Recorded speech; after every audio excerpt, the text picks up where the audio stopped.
اور کہا اگر اس تلوار کی عزت نہ ہوتی تو اس تلوار کو میں تیرے خون سے رنگین کرتا، لیکن یہ نبی کی تلوار ہے اور نبی کی تلوار کبھی عورت پر نہیں چلتی، لہٰذا اس کو واپس وہاں سے۔ اب یہ صحابی پیچھے پیچھے دیکھ رہے کیا کر رہا ہے ابو دجانہ، کیا کر رہا ہے۔ اتنے پہ اس نے دیکھا کہ وہاں جو کافر تھا، ہاتھی جیسا بڑا کافر، اتنا جسم تھا اس کا، اور وہ سامنے آیا، اور میں نے کہا میں دیکھتا ہوں اس کے ساتھ پھر ابو دجانہ کیسے لڑتا ہے۔ اور ابو دجانہ اور وہ جب لڑے تو ایسی دھول اٹھ گئی، مٹی ہی مٹی، سب گم ہو گئے اس میں۔ اور ابو دجانہ نے اس کو جب یہاں مارا، اس کے 2 ٹکڑے کر کے ایسے رکھ دیے زمین پر، 2 ٹکڑے جب اس کے ہو گئے تو ابو دجانہ اس صحابی کو کہتے ہیں کس کو دیکھ رہے ہو؟ میں ابو دجانہ ہوں، غلط تلوار نہیں لی ہاتھ میں، اچھی تلوار ہے میرے ہاتھ میں۔ تو اب آپ لوگوں کو میں نے بتایا تھا کہ آپ علیہ السلام نے مکے سے مدینہ کے صحابی کو بھیجا تھا امامت کے لیے، مصعب بن عمیر۔ یہ مصعب بن عمیر رضی اللہ عنہ آپ صلی اللہ علیہ وسلم کے مشابہ تھے شکل و صورت میں،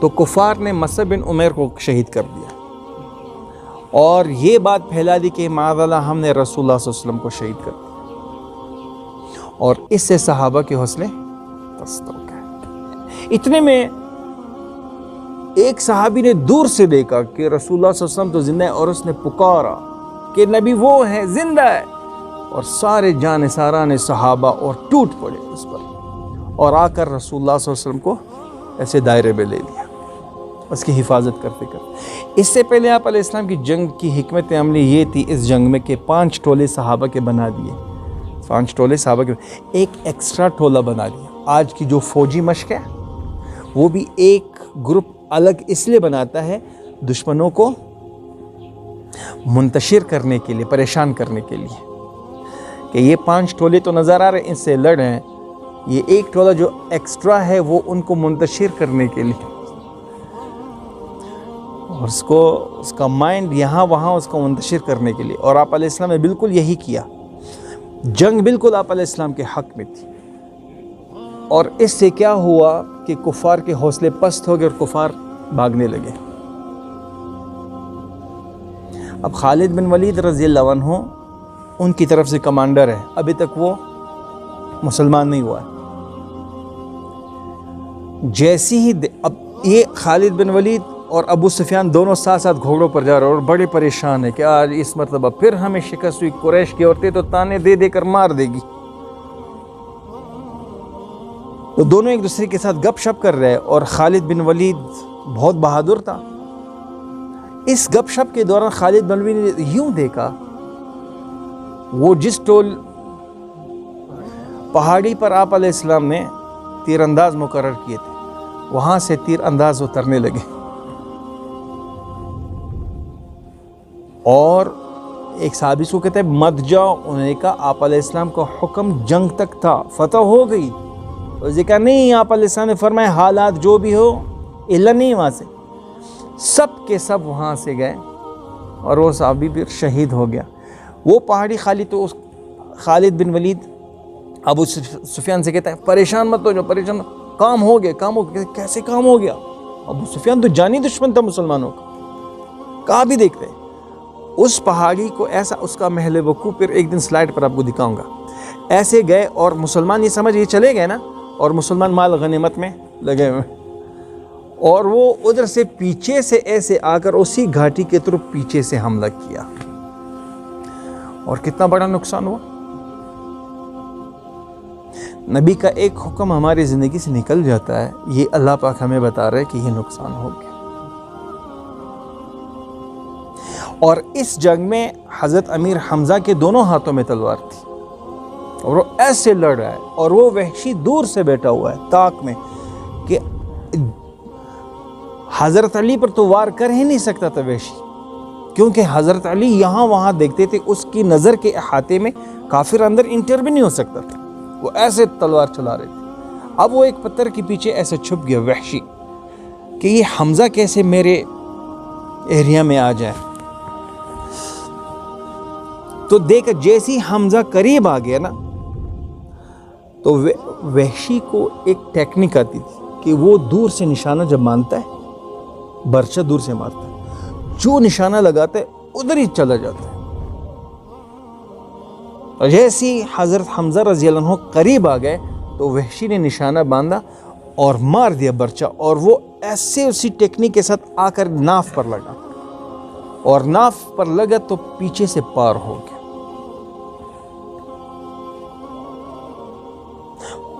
اور آ کر کیا کیا، اس کا سینہ ایسے چاک کر دیا. اور یہ رسول اللہ صلی اللہ علیہ وسلم کا سب سے محبوب چچا ہے، اور یہ دین کی قربانی ہے. جو نبی ہے اور جو دیندار ہے، پہلے اس کا گھر وقف ہوتا ہے. وہ تلوار جو اتنے کفار کے خلاف لڑی، تو کیا دین کو محنت نہیں چاہیے؟ دین کو خون نہیں چاہیے؟ جذبہ نہیں چاہیے؟ یا صرف ہمارے سجدوں سے اللہ پاک کی مدد آئے گی، یا ہمارے 20 رکعت کی تراویح سے مدد آئے گی؟ آپ 100 روپے کا نوٹ کماتے اس کے لیے پاپڑ بیلنے پڑتے، اور کتنی خواری اور کتنی محنت اور دھوپ آپ کو سامنا کرنا پڑتا. دین کو نافذ کرنا ہے اپنے اندر پوری دنیا میں. یہ صحابہ نے کر کے دیا، یہ جانثار تھے. اور اس کا سینہ چاک کیا. اور چونکہ ڈیمانڈ کس کی تھی؟ ہندا کی تھی. اور ہندا اتنے غصے میں تھی کہ اس کا دل اندر سے حضرت حمزہ کا دل ایسے باہر نکالا، اور باہر نکال کر اپنے منہ میں ڈال کر چبانے لگی، لیکن ہضم نہیں کر پائی. اور ادھر بعد میں آپ علیہ السلام کو کسی نے کہا ہندا نے حمزہ کا دل ایسے چبا لیا اور وہ دل کا ایک ٹکڑا نگل لیا تھا، وہ پیٹ میں بھی چلا گیا تھا. اس پر آپ علیہ السلام نے فرمایا تھا کہ اب ہندا کو ضرور اللہ پاک ہدایت دے گا، کیونکہ جس کے جسم کے اندر حمزہ کا کوئی پارٹ آف باڈی جائے، کوئی جسم کا ٹکڑا جائے، اس میں ایمان ضرور آئے گا. پھر یہی تھا کہ ہندا پھر مسلمان بھی ہو گئی بعد میں، لیکن پھر پشیمان بھی بہت تھی. اب صحابہ نے آپ علیہ السلام کی فکر کی کہ اب تو فتح بالکل شکست میں تبدیل ہو گئی اور کفار ہر طرف سے ٹوٹ پڑے. تو ادھر سارے صحابہ منتشر ہو گئے. 10 یا 11 صحابہ تھے جس نے آپ صلی اللہ علیہ وسلم کو ایسے دائرے میں لے لیا. ٹھیک ہے، ابو بکر، عمر، علی اور سعد بن ابی وقاص، یہ بڑے بڑے صحابہ، اور ابو عبیدہ بن جراح، یہ 10-11 صحابہ، اور یہ سارے کے سارے حضرت طلحہ. اس نے آپ صلی اللہ علیہ وسلم کو ایسے دائرے میں لے لیا. اب آپ مجھے بتائیں 10-11 آدمی اور 3000 کے تیر، 3000 کفار کے تیر،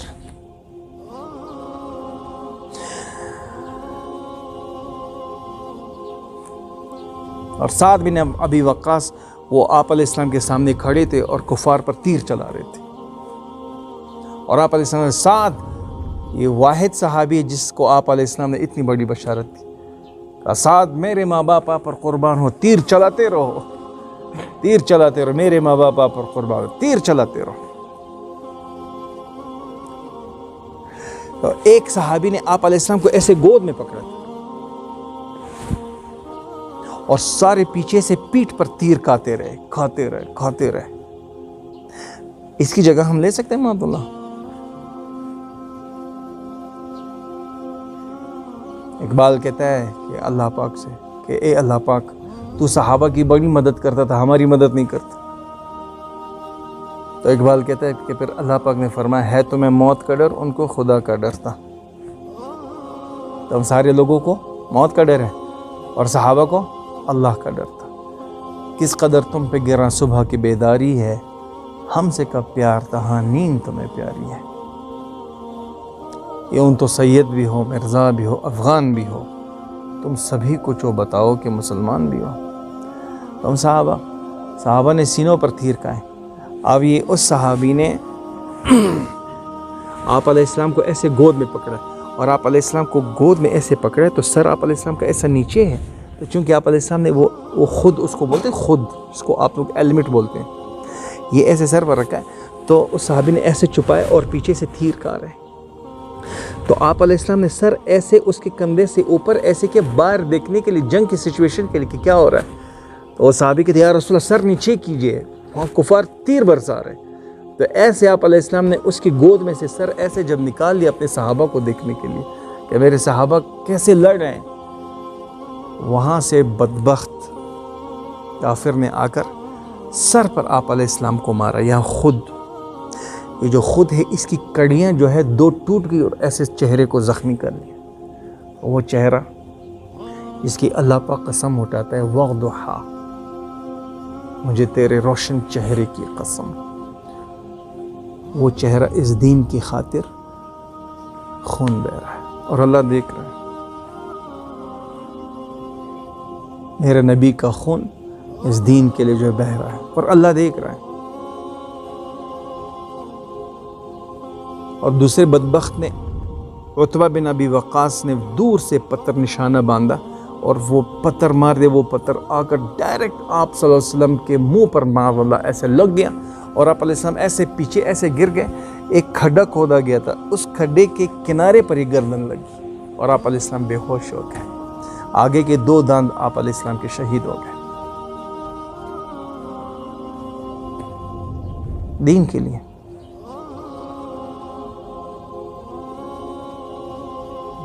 اور ایسا سما بن گیا، ایسا سما، صحابہ ہوش کھو گئے نبی کے عشق میں. صحابہ ہوش کھو گئے. اس طرح ایک صحابی نے آپ علیہ السلام کو کندھے پر اٹھایا کہ اب تو بالکل جنگ کا میدان ہمارے حق میں ہے ہی نہیں، اب تو یہاں سے آپ علیہ السلام کو میں بچاتا ہوں تاکہ لے جاؤں، اور خود بھی زخموں سے چور چور.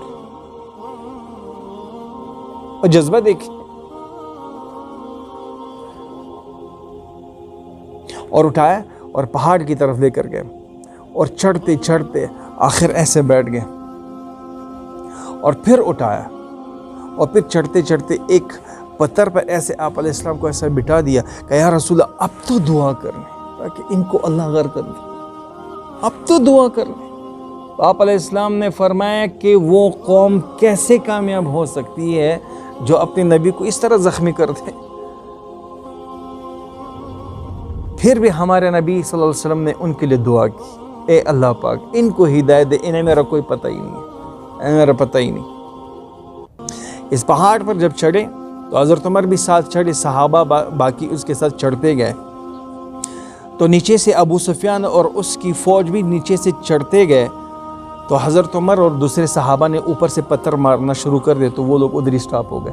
تو سامنے والے پہاڑ پر پھر ابو سفیان چڑھ گئے اور مکالمہ ہو گیا کہ بدر کا بدلہ ہم نے لے لیا، اب ہم اور تم برابر. حضرت عمر نے اعلان آپ علیہ السلام کی طرف سے، آپ علیہ السلام نے فرمایا اس طرح بولو کہ ہم اور تم کبھی برابر نہیں ہو سکتے. تم سارے کے سارے جو مر گئے وہ دوزخ میں گئے، ہمارے جو شہید ہو گئے ڈائریکٹ جنت میں چلے گئے، ہم اور تم کبھی برابر ہو بھی نہیں سکتے. اور اس دوران حضرت فاطمہ رضی اللہ عنہ، اب اس جنگ میں مسلمان خواتین بھی شامل تھی، برہم پٹی کے لیے پانی لاتی تھی. عائشہ کندھے پر پانی اٹھا کر صحابہ کے پاس لے کر آ رہی تھی، لیکن فاطمہ گھر میں تھی. اور کسی طریقے سے پتہ چل گیا کہ آپ علیہ السلام اتنے شدید زخمی اور وہ تو بالکل برداشت کر بھی نہیں سکتے. سب سے زیادہ محبوب بیٹی